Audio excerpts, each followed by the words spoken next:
dear viewer, and welcome to the Lunar Nebula reading channel. I'm Brian, aka Jalanon, and I have been reading for a while with Kindle Unlimited. You can see right here, 2017. When I signed up for it, it was cheaper because I got, I think, a 2-year deal for about half the price or something. Right now, it's about $9.99 per month, but maybe keep a lookout for special deals because it definitely seems worth it to me if you read a couple books a week or so.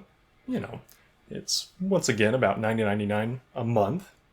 And if you go to the library a lot, you're spending gas money, you're taking time, you might be hurting yourself with carrying all those heavy books. Whereas, you can avoid all those problems just by going online and signing up for Kindle Unlimited. So, yeah, I definitely think Kindle Unlimited is worth it for avid readers. And some other pros of Kindle Unlimited are that you get to help independent authors like Scott Mayer here.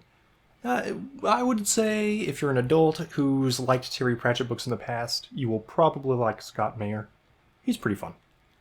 And then they do have other things on Kindle Unlimited, like Harder Sci-Fi by A.G. Riddle, and then you got some good fantasy stuff. But yeah, overall, I think Kindle Unlimited is pretty easy to download and use. You can get up to 10 books at a time, and then you can return them and all that and get more books.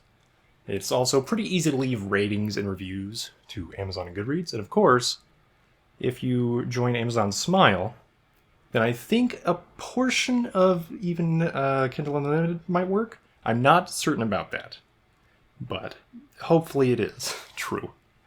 Now, what are some of the cons of Kindle Unlimited then? Because there are a lot of pros for the reader. Well, once again, you can only keep 10 titles at a time. So, there are a lot of reference books and things available in the Kindle Unlimited store. There's some good stuff by, say, Christian authors as well that you may want to read in the little times you have to think. Stuff like that. So, that 10-book limit may turn off some people to it.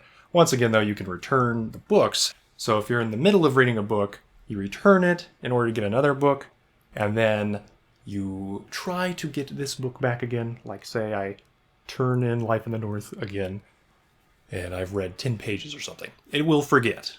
It will completely reset the next time you try to get it. So if you're in college and you say need to learn Korean, and you download the Korean reference book, and then you want to return back to your really fun little pulp fiction novel, then yeah, keep an eye out for that. Yep. Another thing to keep in mind is that not all authors will inform parents what kind of content may be in their books. Now, right here, this book here will tell you it contains mature themes. So that is nice, but not all authors will do that. You just gotta kind of keep an eye out for that. Another thing is, you can't really control what people see when you're scanning through. Right now we're just looking at children's books, right? But let's say we were looking at romance novels. There's a chance that if you have small children and you don't want them seeing some novel covers, they might see those. So, yeah, that is one thing to keep in mind.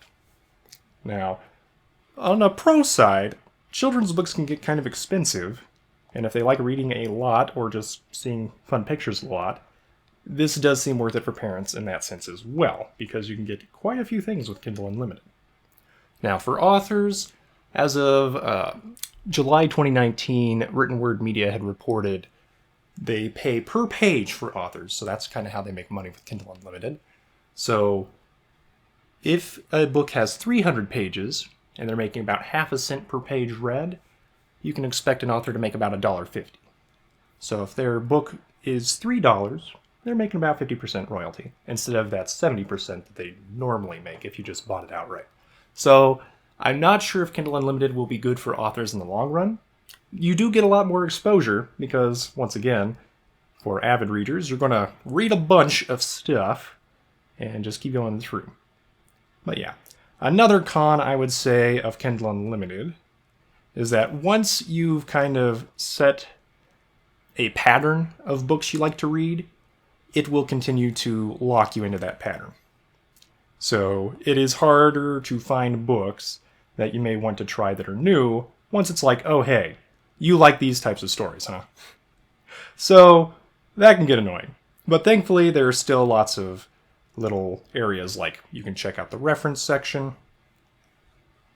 There's a lot of books by writers on writing. Oh, wow. Okay. Looks like it's bugging out on my iPad. So that's a thing. But yeah, you can also access Kindle Unlimited through your browser and, use a desktop computer and probably not have that problem. So I wouldn't worry about that too much. But yeah, there's a lot of different stuff on Kindle Unlimited.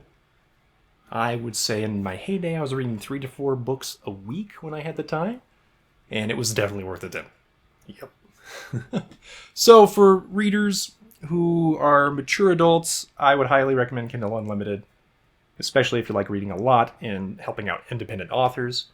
For those of you who are worried about the type of content that might be on there, since there's no real age rating system or anything, if you're a parent and you're worried about your kids, it might be something to reconsider.